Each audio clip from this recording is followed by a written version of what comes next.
បន្ទប់ជួលចិត្តសាលាជយោអញជប់ហើយពួកឯងអបសាទរផងអាម៉ាដល់ណាពួកយើងជប់លេងទាំងអស់គ្នាល្ងាចនេះទៅផ្ទះអញម៉ែអញគាត់ប្រាប់ថាបានជាប់គាត់នឹងរៀបចំម្ហូបជប់លេងឲ្យសប្បាយឲ្យដៃហ្មងញ៉ាំឲ្យច្រើនទៅក្មួយខ្វះអីប្រាប់មីងកុំក្រាញ់ចិត្តអីណាបាទមីងអញ្ចឹងខ្ញុំមិនក្រាញ់ចិត្តទេណាអាក្បាលខូច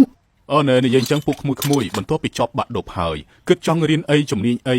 អត្រាវិសុំពូទៅរៀននៅឯទីក្រុងជំនាញស្អីវាទេខាងទំនាក់ទំនងអន្តរជាតិពុកនឹងហើយយីលយមែនអានេះវៃអ៊ំទៅមើលផ្ទះបាយបន្តិចនាំគ្នាញ៉ាំតាមស្បាយទៅណាក្មេងៗបាទមីងបាទណែអត្រីទៅទីក្រុងខំរៀនវើយកុំឲ្យលងស្រឡាញ់ក្រុមទីក្រុងឲ្យសោះប្រយ័ត្នស្រេកបោកអស់គូតខោទៅអញដឹងហើយស្រីសម័យឥឡូវគួរឲ្យខ្លាចណាស់បាទខ្ញុំវិញណាក៏គិតចង់ទៅរៀនបន្តនៅទីក្រុងដែរពូតែជំនាញអីខ្ញុំក៏នៅមិនទាន់គិតឃើញនៅឡើយទេពូខ្ញុំក៏គិតទៅរៀនបន្តនៅទីក្រុងដែរពូហើយទៅរៀនផ្នែកព័ត៌មានវិទ្យាដែលគ្រប់គ្នាហៅថា IT នោះណាយីអានេះ IT ស្អីហ្នឹងអញឃើញគេត្រូលសម្រាប់ណាស់ណាត្រូលអីក៏ត្រូលទៅអញមិនខ្វល់ទេសំខាន់អញស្រឡាញ់ជំនាញហ្នឹងត្រូវឲ្យក្មួយត្រូវកំណត់គោលដៅរបស់ខ្លួនឯងឲ្យបានច្បាស់កុំខ្វល់ស្ដាប់សម្ដីអ្នកដទៃបាទពូបាទ3អាទិត្យក្រោយមកជម្រាបលាសិនហើយម៉ែទៅចុះកូនទៅដល់ស្រុកគេមិនសុវត្ថិភាពដូចស្រុកយើងទេត្រូវប្រយ័ត្នប្រយែងណាកូនណាហើយឧស្សាហ៍ទូរស័ព្ទមកលេងម៉ែនឹងតាឯងផងបាទម៉ែថែខ្លួនណាកូនណាទៅចុះសុខសប្បាយតាមផ្លូវណាទៅដល់ទូរស័ព្ទប្រាប់ម៉ែផងបាទកូនលាទៅហើយម៉ែនៅសាកលវិទ្យាល័យព័ត៌មានវិទ្យាអគារដែលមានកម្ពស់5ជាន់សម្រាប់ទទួលសិស្សមកពីឆ្ងាយដោយសារតែរៀនជំនាញខុសគ្នាទើបធ្វើឲ្យចត្រាត្រូវនៅឆ្ងាយពីពួកម៉ានេះបង្កាន់ដៃខានស្អែកថ្នាក់មូលដ្ឋានគ្រឹះនឹងបើកវគ្គថ្មីលេខថ្នាក់រៀននិងលេខបន្ទប់ស្នាក់នៅប្អូនគឺមាននៅលើនឹងស្រាប់ហើយបាទអរគុណជប់សិនប្អូនបងបីនឹងភ្លេចដោយសារតែអគារស្នាក់នៅរបស់សិស្សពេលនេះកំពុងរៀបចំជួសជុលប្រហែលជាមួយសប្តាហ៍ទៅ2សប្តាហ៍ទៀតទើបជួសជុលរួចជាស្ថាពរអញ្ចឹងខាងសាលាស្នើសុំឲ្យសិស្សមកពីចម្ងាយទាំងចាស់និងថ្មីជួលបន្ទប់នៅខាងក្រៅស្នាក់នៅសិនទៅណានាទីចត្រានិងសិស្សច្បងដារ៉ូក៏បានមកឈរនៅមុខអគារមួយកម្ពស់5ជាន់ដែលមានសភាពចាស់ទ្រុបទ្រុមអាចមើលដឹងថាតាមរយៈពណ៌លើជញ្ជាំងដែលមានស្នឹមខ្មៅគួរឲ្យខ្លាញ់ចត្រាទីនេះហើយត្បិតថាទីនេះមើលទៅចាស់ប៉ុន្តែវាមិនមែនជាបញ្ហាទេហើយនេះជីវ៉ាដែលបងប្រាប់ថាគេទើបនឹងចូលថ្មីដែលត្រូវរៀនថ្នាក់ជាមួយនឹងប្អូនក៏នឹងស្នាក់នៅរួមបន្ទប់ជាមួយនឹងប្អូនដែរសួស្តីជីវ៉ាបាទសួស្តីនៅទីនេះខ្ញុំធ្លាប់នៅតាំងពី4ឆ្នាំមុនសុវត្ថិភាពល្អណាស់កុំបារម្ភអីបាទបងយីអាយ៉ាស្អីចេះខិតនេះបរិយាកាសដូចជាកក្រិចម៉េះគ្មានអ្នកបោះសម្អាតទេអីដូចជាព្រឺណាយើងក៏គិតអញ្ចឹងដែរប្រហែលជាខូចពូលហើយក្មួយ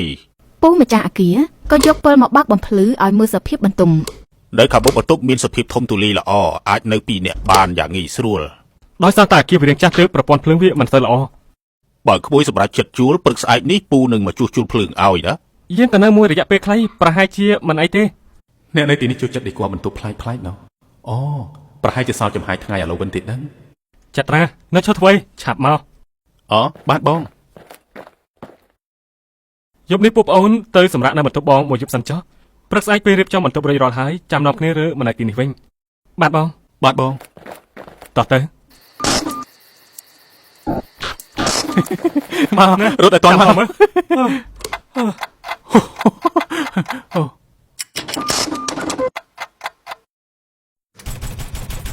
យីអ្នកណាមកដំពីទាំងយប់គោះធម្មតាទៅវិថីឯងភ្ញាក់ចង់លុះព្រលឹងអ៊ំស្រីអ៊ំមានការអីមែនទេអ៊ំឲ្យក្តារយ័ន្តនេះមកធ្វើអីយកទៅទុកប្រើទៅបើមិនយកគាត់ប្រហែលជាមិនព្រមទៅវិញទេបាទអញ្ចឹងខ្ញុំអរគុណហើយអ៊ំគាត់ក៏ដើរចូលទៅបន្ទប់គាត់នៅទល់មុខបន្ទប់ចត្រាដែលមានបិទយ័ន្តស្កេស្កាស់លើទ្វារការពិតបន្ទប់បិទយ័ន្តរញ៉េរញ៉ៃហ្នឹងជាបន្ទប់របស់គាត់សោះចត្រាហើយអ្នកណាមករកអីទាំងយប់ហ្នឹងគឺអ៊ំស្រីចម្លែកដែលយើងជួបនៅក្នុងចរាយងហ្នឹងណាការពិតគាត់នៅបន្ទប់ទល់មុខយើងសោះអីក៏ចែកដល់ម្លេះហើយគាត់មករកអីទាំងយប់ហ្នឹងនេះគាត់ឲ្យយ័ន្តអីមកក៏មិនដឹងមួយសន្លឹកមិនដឹងថាជាយ័ន្តស្អីរញ៉េរញ៉ៃនេះទេយប់ជ្រៅហើយឆាប់ប្រញាប់ទៅគេងទៅប្រយ័ត្នព្រឹកនេះក្រោកមិនរួចទៅរៀនមិនទាន់ណាអូខេ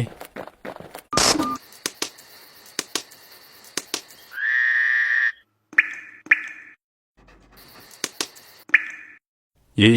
ទឹកជ្រាបស្រក់មកពីបន្ទប់លើមែននេះចត្រាកាត់ស្អីនឹងមិនក៏ចេះតែរុលមកម្លេះ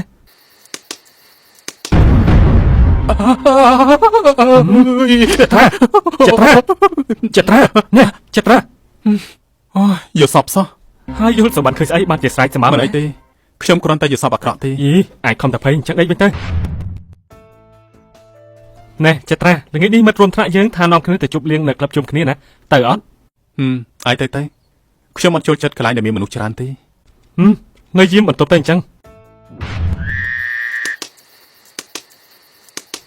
ជីវ៉ាអាយមកវិញហើយ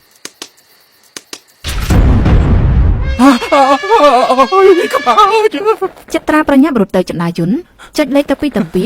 អើតមើលថាខ្មោចស្រីចេញពីបន្ទប់មកតាមឬអត់ ខ្ញុំគិតធ្វើយ៉ាងម៉េចទៀតម៉ែអើយជួយកូនផង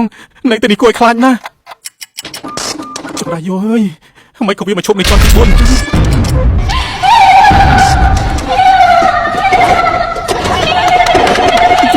ងជួយផង អីណែចាប់ដល់ ជួយផងខ្មោចជួយផងខ្មោច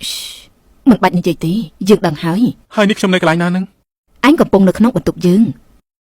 មិនបានជាខ្ញុំមកក្នុងបន្ទប់អ៊ំទៅវិញ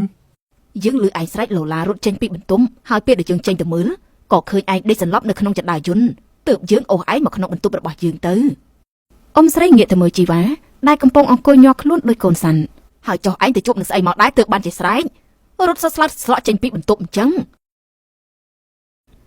ចេះទេអ៊ំពេលដែលខ្ញុំមកដល់បន្ទប់វិញអត់ឃើញចត្រានៅក្នុងបន្ទប់ទេពេលនោះខ្ញុំមិនខ្វល់អ្វីទេខ្ញុំប្រញាប់ទៅក្អួតក្នុងបន្ទប់ទឹកពេលដែលខ្ញុំកំពុងតែក្អួតក៏ឮសំឡេងគួតទ្វារបន្ទប់ទឹកពេលហ្នឹងខ្ញុំគិតថាប្រហែលជាចត្រាកំពុងតែចង់លលាជាមួយនឹងខ្ញុំទើបបានជាខ្ញុំមិនខ្វល់អីទេពេលដែលខ្ញុំក្អួតហើយលុបមុខលុបមាត់ហើយក៏ប្រញាប់ទៅបើកទ្វារតែមិនមែនជាចត្រាទេបែរជាស្ត្រីម្នាក់សក់វែងមុខវិញអសតឈាម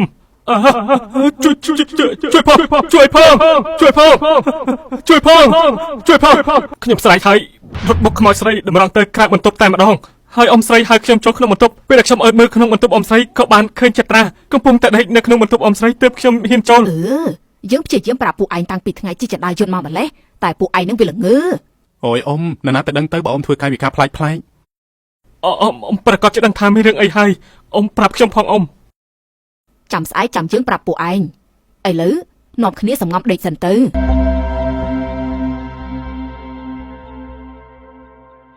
ឡូវយើងនៅក្រៅហើយអ៊ំអាចប្រាប់បានទេថានៅក្នុងបន្ទប់នោះមានប្រវត្តិយ៉ាងម៉េចខ្លះទៅ មែនហើយអ៊ំខ្ញុំដេកឆ្ងល់មួយយប់ហើយ រឿងគឺវាបែបនេះកាលពី2ឆ្នាំមុនបន្ទប់នឹងមានប្តីប្រពន្ធមួយគូរស់នៅថ្ងៃមួយពួកគេក៏ឆ្លោះគ្នាខ្លាំងមានទាំងសម្លេងបែករបស់របរទៀតផងមួយសន្ទុះក៏ឃើញប្តីចេញទៅក្រៅបាត់មិនមកវិញសោះក្រោយពីនោះបាន2ថ្ងៃយើងចេញទៅក្រៅបន្ទប់ចេះតែធំក្លិនស្អុយដូចជាសាកសមយើងស្មានតែមានកណ្ដុរងាប់ក៏ហិតមើលតាមរកដើម្បីយកទៅចោលក៏ទៅឃើញប្រភពក្លិន ខ្ញុំព្រឺសម្បល់ហើយអ៊ំ គឺចេញពីបន្ទប់ទល់មុខនឹងឯងយើងគោះទ្វារគ្មានអ្នកណាគេបើកក៏ទៅរកម្ចាស់អគារឲ្យគេមកមើលពេលដែលគាត់ទ្វារមកក៏មានក្លិនស្អុយកាន់តែខ្លាំង អញ្ចឹងតើបានជាលងខ្ញុំតាំងពីក្នុងយសពរហូតដល់ខាងក្រៅ ពេលមើលចូលទៅក៏ប្រទះឃើញមានសាកសពស្ត្រីជាប្រពន្ធនោះចងកសម្រាប់ខ្លួននៅកណ្ដាលបន្ទប់នេះឯងកន្លងមកបន្ទប់នោះគ្មានអ្នកណាគេជួលនៅបានយូរលើពីកន្លះខែទេជាពិសេសគឺប្រុសខ្មោចស្រីនោះវាស្អប់មនុស្សប្រុសខ្លាំងណាស់អញ្ចឹងហើយវាលងតែប្រុសណាសាហាវណា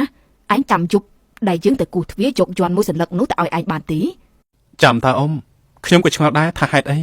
គឺយើងចាប់ផ្ដើមឮសំឡេងដើរទៅដើរមកនៅមុខបន្ទប់ពួកឯងយើងក៏ដឹងហើយថាពួកឯងនឹងចិត្តមានរឿងទើបយើងយកយ័ន្តទៅឲ្យ អូអញ្ចឹងទេ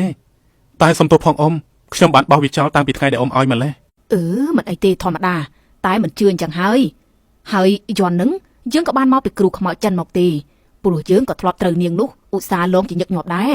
ទើបត្រូវប្រើយ័ន្តបិទមុខទ្វារហើយដាក់ព្រះក្នុងបន្ទប់ផងទើបយើងអាចនៅទីនេះបានដោយគ្មានការយាយីពីខ្មោចនោះ ចុះមិនអ៊ំមិនព្រមរើចេញទៅ យើងចាស់ហើយគ្មានកម្លាំងទៅដើររកកន្លែងនៅផ្សេងទីម្យ៉ាងកន្លែងផ្សេងថ្លៃឈ្នួលថ្លៃណាស់ឯទីនេះវាធូរថ្លៃ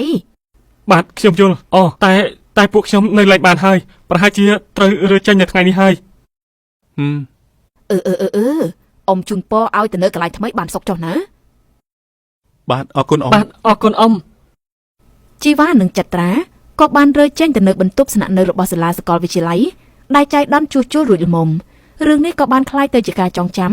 ដែលមិនអាចបំភ្លេចបានរបស់ពួកគេនៅពេលទៅកន្លែងណាក៏តែ